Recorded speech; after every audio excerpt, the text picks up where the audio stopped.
Guy Pearce conducted a reality check on the $75 million Henry Cavill film, realizing that meeting your heroes may not always live up to expectations. Hello viewers. Welcome to Stats In. If you're just joining us, please subscribe and don't forget to turn on notifications bell for more videos. Imagine a $75 million movie starring Henry Cavill sounds like a surefire hit, right? Well, not for Guy Pearce. While filming, he had a lightbulb moment that would make anyone rethink their view on heroes. It was one of those moments where you realize, maybe I didn't get to meet my hero after all. Pearce's experience on the set of this big-budget blockbuster made him wonder things he never expected. But the lesson? Sometimes, larger-than-life stars aren't exactly what you expect. Guy Pearce's time on The Count of Monte Cristo was one of the best books, both for its successes and its unexpected lessons. While filming in Ireland, Pearce ran into trouble when the script he was handed differed radically from the script he had signed up for. But once he struggled to get his character back on track, the experience took a turn for the better. Along with a stellar cast, including Jim Caviezel, Luis Guzman, and of course, Henry Cavill, Pearce found some extraordinary moments, especially against the stunning backdrop of Malta. But the real shock came from an unexpected source. Pearce talked about working with Freddie Jones, his all-time favorite actor from The Elephant Man. Although sharing the screen with him was a dream come true, Pearce had a startling revelation: you never meet your heroes. The experience didn't quite live up to his expectations, as Jones was noticeably angry. However, Pearce left with fond memories and a valuable lesson. From preparing for roles to the challenges of working on big-budget films, Pearce's journey has been as multifaceted as his career. But if there's one thing that stands out, it's that heroes, both on and off screen, don't always shine the way we imagine them to. In a conversation on In the Envelope, the Actors Podcast, Guy Pearce talked about his transformative role in The Brutalist, a performance that earned him a Golden Globe nomination. Harrison plays Lee Van Buren Sr., a wealthy industrialist, opposite Adrian Brody. Pearce spoke about his career, mentioning a moment in The Time Machine when an executive asked him to reprise his memorable role. Pearce's response? He did the opposite. He shared how a journalist once called actors liars during an undercover press in Los Angeles, prompting a profound re-evaluation of his craft. Henry Cavill's salary as Superman was way lower than expected, but his role still made him a fan favorite, leaving a big mark in the DCU. Hello viewers. Welcome to Stats In. If you're just joining us, please subscribe and don't forget to turn on notifications bell for more videos. Superman might be invincible, but Henry Cavill's paycheck? Not so much. Fans of the DCU's Man of Steel have long debated if Cavill was seriously underpaid for donning that iconic cape. And yes, he probably was. So, when you think Superman, you imagine sky-high paychecks, right?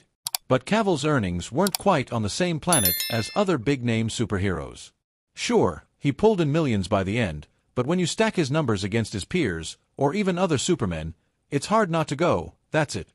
Let's dive into the receipts and break down just how much Cavill made flying around in tights and why it pales in comparison to others. Henry Cavill first suited up as Superman in Man of Steel, 2013. When he landed the role, he wasn't the big star he is today. In fact, he was a relative unknown to many moviegoers. So, when Cavill was offered $300,000, as reported by The Hollywood Reporter, for his first Superman movie, it seemed pretty reasonable, right? Well, not exactly. Sure, $300,000 might sound like a lot, but compared to other major Hollywood paychecks, it's pretty small change. On top of this upfront amount, Cavill's contract included back-end bonuses, meaning he'd get a cut of the movie's earnings if it did well. Well at the box office, making around $670 million globally, per Box Office Mojo. As a result, Cavill's earnings from the movie went up to around $14 million, via Stylecaster. Sounds a little better, but let's keep it in perspective. Fast forward a few years, and Cavill reprised his role in Batman v Superman, Dawn of Justice, 2016, and Zack Snyder's Justice League, 2021. While the exact pay figures for these films are unclear, reports suggest that the 41-year-old made around $20 million for Joss Whedon's Justice League, 2017. And then there was Cavill's cameo in Black Adam, 2022. He appeared for a few minutes as Superman, but guess what his paycheck was? Just $250,000, per THR. That's not even a fraction of what A-list actors usually get for major cameos in superhero films. Now, let's talk about the paychecks of other actors who have played Superman over the years. When you compare Henry Cavill's salary to those who came before him, it becomes clear that he didn't exactly get paid like a leading superhero. Take Christopher Reeve, for example. He played Superman in the 1970s and 1980s and earned more than Cavill for his first film. Reeve's $250,000 paycheck, via Screen Rant, for Superman, 1978, is equivalent to about $1.2 million today. By the time he appeared in Superman 2, 1980, and Superman 3, 1983, his salary had jumped to $500,000 and $1 million, respectively. If you adjust for inflation, those numbers are even higher. So, while Reeve wasn't a big name when he first started as Superman, he still earned a lot more, relatively speaking, than Cavill did. Cavill ended up making $14 million for Man of Steel, thanks to its box office success.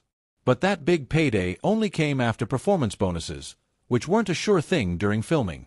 Reeve made $2.75 million for 4 Superman films, around $9.4 million today with inflation. Cavill earned more, mainly from Man of Steel's box office success and cameos in other movies. Cavill reportedly made $20 million for Justice League, a solid figure, but far less than stars like Robert Downey Jr., who earned more than $100 million in Marvel for his role of Iron Man, via Marca. His Black Adam cameo, however, brought in just $250,000, a small amount for a major superhero appearance. Then there's Tyler Hoechlin, who played Superman on the TV series Superman and Lois. Hoechlin reportedly made between $100,000 and $200,000 per episode, per Fiction Horizon. With multiple episodes each season, this adds up to a pretty big paycheck for the TV version of Superman. For a full season, Hoechlin can make well over $1 million. While TV salaries and film salaries work differently, it's still interesting to note that Hoechlin, who plays the same character, is earning more for a television show than the British star did for a major movie appearance. In general, superhero movie salaries for lead actors can vary a lot depending on the film and the actor's star power. But Cavill's paychecks for the Man of Steel films, especially in comparison to the pay of other actors who've played Superman, seem shockingly low. Despite some underwhelming paychecks for his superhero role, Henry Cavill's overall net worth is nothing to scoff at. Cavill has built a successful career, especially in recent years. Let's start with The Witcher. Cavill played Geralt of Rivia in the hit Netflix series. According to Cosmopolitan, he earned $400,000 per episode in Season 1. By Season 2, his salary increased to $1 million per episode.